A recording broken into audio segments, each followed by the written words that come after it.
Hey there, welcome back to another Filmora tutorial. In today's quick guide, I'm going to show you how to zoom in on your video clips using Filmora. It's a simple technique that can add depth and emphasis to your footage. Let's jump right in. Step 1. Open Filmora. To begin, I've already added a video clip to my timeline that I want to zoom in on. You can do this by simply dragging your video clip onto the timeline. Step 2. Setting to the zoom.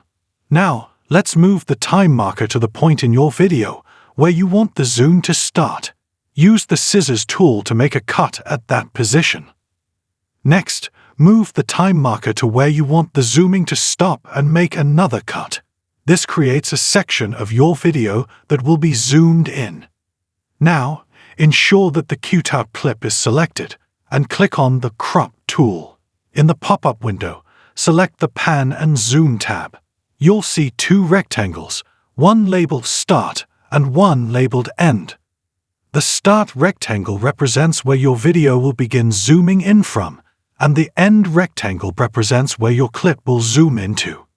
Select the End rectangle and drag it to reposition it to where you want the zoom to focus. You can use the corner handles to control how far in your zoom will be by the end of the clip. Now, if you want to hold the zoom for a few seconds, move the time marker to the point where you want the zoom to stop and make a cut at that position. To ensure an accurate hold, and clicking the Crop button. Now, select the following clip and click the Crop tool. Stay in the Crop tab. You may need to adjust the rectangle a few times to get the hold exactly right. It can be a bit tricky, but with some experimentation, you'll get it just how you want it. And there you have it. That's how you can zoom in on your video clips in Filmora, complete with a zoom hold. It's a powerful tool to enhance your video storytelling.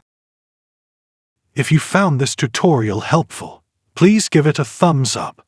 And don't forget to subscribe to our channel for more video editing tips and tutorials. If you have any questions or need further assistance, feel free to leave a comment below. Thanks for watching.